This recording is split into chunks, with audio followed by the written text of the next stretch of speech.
Salut tout le monde! Aujourd'hui, on se retrouve pour la deuxième vidéo de la série sur le piano. Donc, aujourd'hui, je vais vous donner 10 conseils pour débuter au piano. Donc, premier conseil que je peux vous donner, c'est de pratiquer avec un métronome. C'est vraiment stressant, vous allez voir, puis c'est pas très agréable au début, mais c'est vraiment important parce que au début, on n'est pas habitué de suivre un tempo, puis c'est ça qui fait qu'on est sûr que notre jeu est vraiment droit. Ensuite, deuxième chose, c'est de faire des gammes. Bien entendu, on commence par les plus faciles, comme la gamme de Do. Puis ça, à quoi ça va servir? C'est que nos mains vont développer une mémoire du doigté. Donc, c'est ça qui va nous aider à savoir avec quel doigt jouer durant les chansons. Ensuite, troisième chose, faire des arpèges pour les mêmes raisons que faire des gammes. Ensuite, un autre petit conseil qui n'est pas obligatoire, c'est d'utiliser ce livre de pratique. Dans le fond, je vous montre un peu de quoi ça a de l'air à l'intérieur.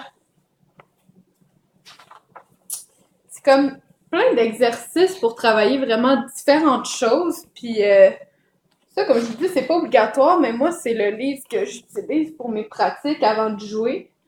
Puis c'est vraiment le fun parce que ça peut travailler vraiment différentes choses, puis je fais ça vraiment à chaque fois que je pratique avant de jouer mes chansons. Puis c'est quand même facile à trouver comme livre, ça se vend à peu près dans tous les bons magasins de musique. Puis j'ai le prix ici. C'est 7,99 avant les taxes, donc avec les taxes, ça doit revenir en bas de 10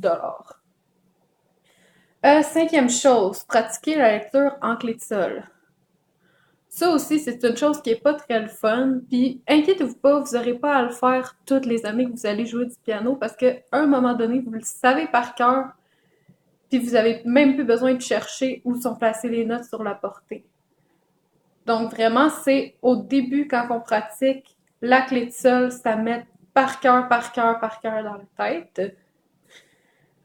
La sixième chose, évidemment, la clé de fa.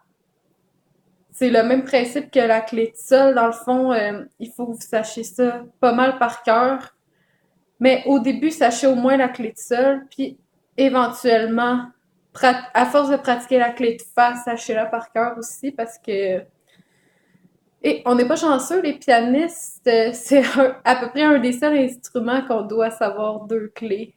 Donc, on n'a pas trop le choix, puis comme je vous dis, c'est juste au début, puis à un moment donné, on vient à le savoir par cœur, fait que ça devient très facile de savoir où sont les notes sur la portée. Euh, Septième conseil, pratiquer minimum 3 heures par semaine. Puis ça, c'est vraiment un gros minimum.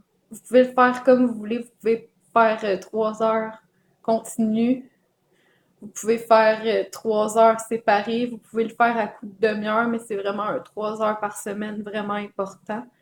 Parce que sinon, les chansons puis les notions, ils rentrent pas dans la tête ou on finit par les oublier. Vous allez voir au début, si vous passez une semaine complète sans pratiquer, vous allez retourner à votre cours de piano puis vous vous souviendrez plus de rien. Fait que ça, je vous conseille vraiment minimum 3 heures par semaine. Ça peut être plus. Puis si vous jouez d'autres instruments, c'est minimum 3 heures par semaine par instrument. Donc, moi, je joue piano, guitare puis flûte. Fait que je fais 3 heures de chaque. Ça me fait 9 heures en tout.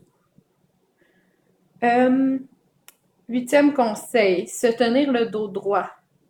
Ça peut paraître niaiseux, mais c'est vraiment important de jouer le dos droit au piano parce que quand on va se mettre à aller vite, si on est placé tout croche, vous allez voir que c'est quand même assez difficile d'avoir le contrôle total de nos mains.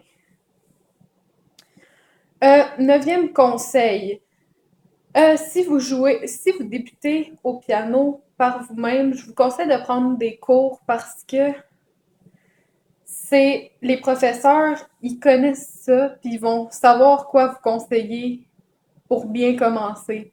C'est sûr que vous pouvez apprendre par vous-même, mais c'est toujours mieux de prendre des cours. Ensuite, conseil numéro 10, c'est de jouer les pièces ligne par ligne. au début, vous allez avoir plus des petites mélodies, peut-être de 2 lignes, mais à un moment donné, vous allez avoir des pièces là, de plusieurs lignes. Puis, qu'est-ce que je veux dire par ça, jouer ligne par ligne? C'est, on commence avec la main droite, on joue la première ligne. Quand elle est vraiment solide, on s'en va à la deuxième ligne. Quand elle est vraiment solide, on fait la même chose avec la main gauche. Puis après ça, on met les deux mains ensemble. Quand ces 2 lignes-là sont vraiment solides, après, on passe à la troisième ligne et ainsi de suite. Donc, j'espère que vous comprenez ce que je veux dire. Dans le fond, c'est juste de pas essayer de jouer d'un coup toute la tune puis qu'elle soit bof-bof. C'est mieux de jouer juste une partie au début puis qu'elle soit vraiment belle comme ça. Vous apprenez la tune au fur et à mesure. Puis quand vous arrivez à la fin de la chanson, elle est toute belle au lieu d'être ordinaire pendant toutes les fois que vous pratiquez. Donc, c'était le dernier conseil que j'avais à vous donner. Donc, on va se retrouver demain ou après-demain pour une troisième vidéo de la série piano. Ok, bye!